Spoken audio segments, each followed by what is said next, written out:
Bonjour et bienvenue. Alors, quand on pense à un paysage, on imagine tout de suite une belle photo, un panorama.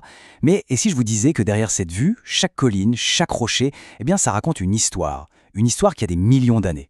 C'est ce voyage qu'on va faire aujourd'hui. On va aller voir ce qui se cache juste là, sous nos pieds. Bon, pour commencer, qu'est-ce que c'est un paysage, vraiment? Parce qu'en fait, ça recouvre une variété de choses absolument incroyables. Imaginez un peu, d'un côté les falaises d'Étretat battues par les vents, de l'autre les sommets des Alpes, tout en neige. Et puis, au milieu de tout ça, le paysage d'une ville, comme Rouen. À première vue, ça n'a absolument rien à voir, pas vrai? Et pourtant, si, tous ces endroits ont quelque chose en commun. Une sorte d'ADN, si on veut. Un code génétique géologique. Alors la grande question c'est, quelle est cette histoire cachée qu'ils racontent tous? Que ce soit au bord de la mer, en haute montagne ou en pleine campagne. C'est ce mystère qu'on va tenter de percer. Allez, c'est parti, on se lance.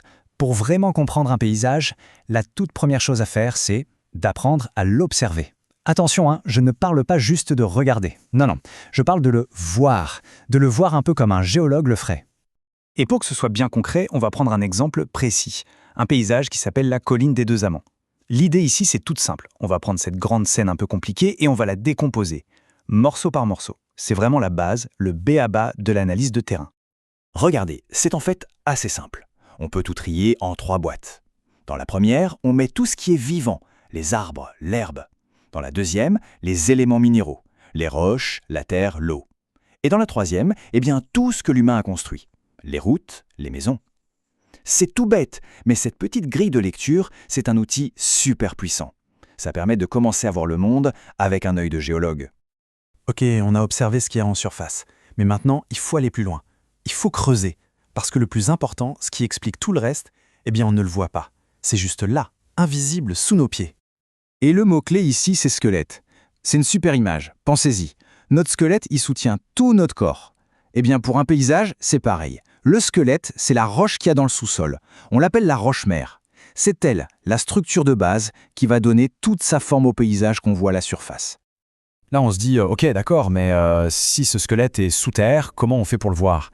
C'est la question qui tue, non? Les géologues ne vont pas passer leur temps à creuser des trous partout. Heureusement, la nature leur donne un petit coup de main. Elle leur offre des sortes de fenêtres pour regarder à l'intérieur. Et la réponse, elle tient en un mot, un affleurement. Voilà, c'est le terme un peu technique, mais l'idée est simple. Un affleurement, c'est juste un endroit où la roche du sous-sol, la fameuse roche-mère, remonte et devient visible. Elle perce la couche de terre.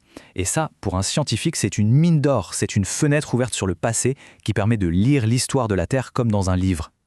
Bon, maintenant qu'on a accès à cette roche, on se rend compte d'une chose. Toutes les roches ne se ressemblent pas, loin de là. Chacune a son caractère, sa propre personnalité. Et c'est cette personnalité qui va littéralement façonner le monde qui nous entoure. Et voilà le principe de base, le truc à retenir. La forme du paysage, qu'il soit tout plat, plein de collines ou avec des montagnes, tout ça dépend directement des propriétés de la roche qui est en dessous. Des propriétés comme sa dureté par exemple, ou sa porosité. En gros, est-ce qu'elle se laisse traverser par l'eau ou pas? C'est assez logique en fait. D'un côté, on a des roches très dures, très compactes. Pensez au granit dans les Alpes. Elles résistent super bien à l'usure. Résultat, des paysages avec des pentes raides, des pics, des falaises. Et de l'autre côté, on a des roches beaucoup plus tendres qui s'effritent facilement, comme la craie en Normandie.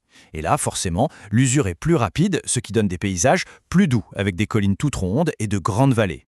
Mais attention, les roches ne se façonnent pas toutes seules. Il leur faut des sculpteurs.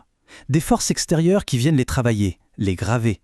Et ces sculpteurs, ils ont une patience infinie, parce qu'ils travaillent sur des millions, voire des milliards d'années, des échelles de temps qui sont juste vertigineuses.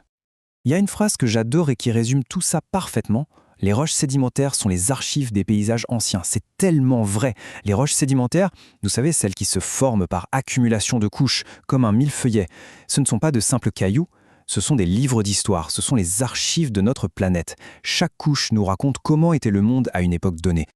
Alors, l'outil principal de ce grand sculpteur, c'est ce qu'on appelle l'érosion. L'érosion, c'est tout ce qui va venir user la roche, la grignoter petit à petit. Et dans cette histoire, le grand patron, le sculpteur en chef, c'est l'eau. L'eau sous toutes ses formes, la pluie, les rivières, les glaciers, les vagues. Donc si on résume, on a 2 forces monumentales à l'œuvre. D'un côté, l'eau, qui agit comme un burin, et de l'autre, le temps infini qui permet à l'eau de faire son travail. Et la combinaison des deux, eh bien c'est ça qui peut transformer la montagne la plus dure en grains de sable et creuser des canyons gigantesques. Voilà, ce grand balai entre la roche, l'eau et le temps, ça dure depuis des milliards d'années.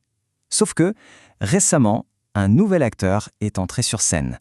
Un acteur capable de changer les paysages à une vitesse folle, l'être humain.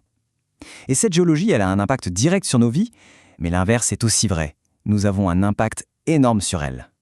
Ce lien est un véritable cycle, en fait. D'un côté, nos sociétés ont besoin de ce qu'il y a dans le sous-sol. C'est vital.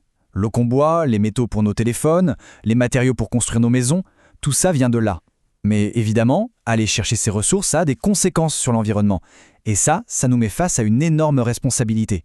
Celle de bien gérer tout ça. Et c'est exactement ça, le concept de développement durable. Tout le défi, c'est de trouver le juste équilibre. Comment faire pour utiliser les ressources dont on a besoin aujourd'hui, tout en s'assurant que les générations futures pourront en profiter aussi? C'est un dialogue permanent, un peu un bras de fer, avec la géologie de notre planète.